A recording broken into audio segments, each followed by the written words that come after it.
What is going on, everybody? It's your boy Jacob Daniel, back at it again here at the Speed Kills podcast. Now, this year in 2019, I've watched more baseball than I have in a long time. And I believe that the Cincinnati Reds are one of the most interesting teams in baseball, and I'm about to tell you why. The Cincinnati Reds are one of the most interesting teams in baseball, besides the point that they are 4 games below 500 right now as I'm recording this. They're 18-22. But this past offseason, they've had a lot of buzz around their organization with trading Homer Bailey for Alex Wood, Yasiel Puig, and Matt Kemp, with the signing of Sonny Gray and many players throughout the offseason. And the Reds have the potential to be really good. They've had some of the best pitching in baseball that has been really unexpected from their starters. Luis Castillo has been lights out for the most part. He was the player of the month for April with a whopping ERA of like 1.45. And they've actually had pretty good starters throughout the rotation with Tanner Roark, Sonny Gray, and Anthony Delfiscani and others. The bats are beginning to wake up lately in these past couple series. They aren't losing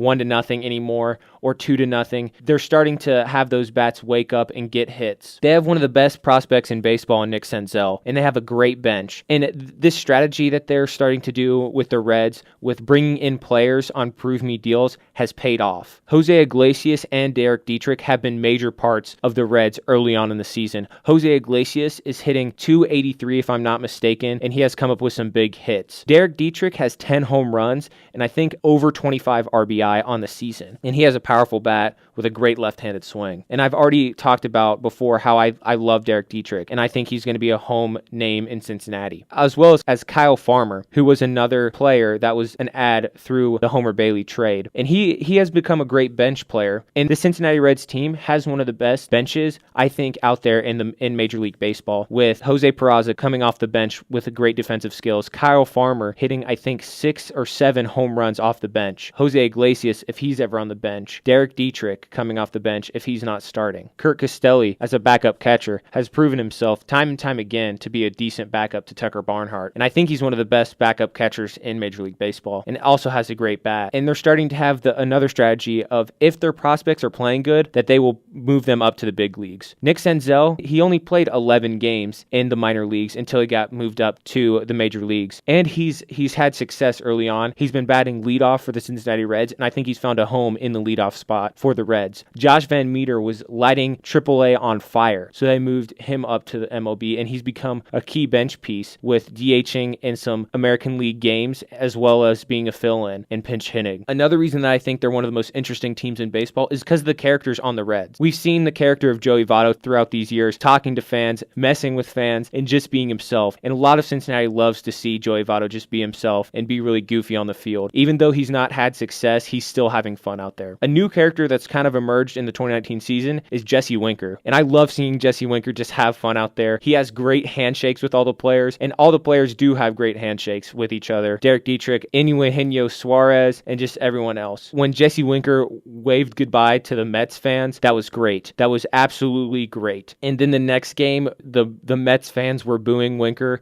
I also loved that too. I thought that was super funny. And this is compelling baseball. If you're going to turn on the TV, you want to have characters on your team, and you want to have fun watching your team. And I think that's what this does with these characters. Another character, Derek Dietrich. Derek Dietrich hit a home run with an eye black mustache on. He came out when the Reds had a bee delay and put on what looked to be a bee suit and tried to, run around and stop those bees. When the Oakland A's, their lights went out, Handyman Dietrich went out and tried to help. And these antics are really fun to watch, and you'll see him all over Twitter, and people love it. He's taking a real home in Cincinnati. Not to mention Yasiel Puig, who Cincinnati loves to see play, and I really like to see him play. Brings a lot of energy to the field, and I think he's also a character on the Cincinnati Reds. Another thing about these Cincinnati Reds is they keep the games interesting, and you're always on your toes watching them, because you never know if they'll lose or if they'll win. And that could be a bad thing, but that can also be a good thing if you just like to watch entertaining baseball. I went to a game, their home game, against the San Francisco Giants. They were up 8-0, then they were up 10-3, and then they ended up losing that game 12-11. Was I mad? Yes,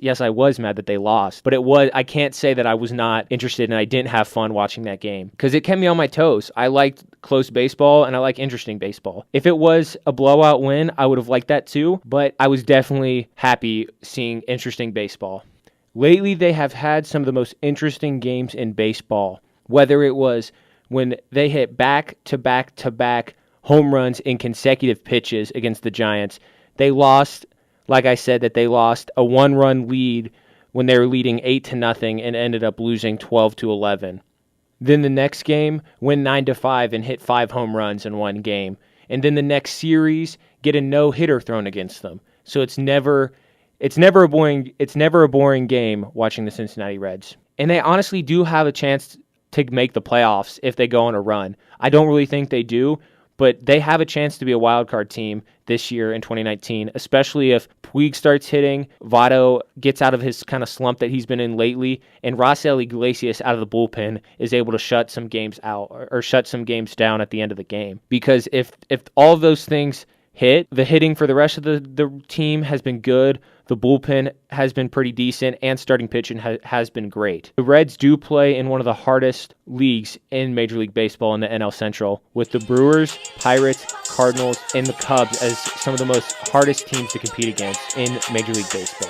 All right, guys, that's all I have for you today here on the Speed Kills podcast. Make sure to stay tuned here on the podcast for more quality content that I'm always trying to pump out for you guys, and make sure to stay tuned for the next video.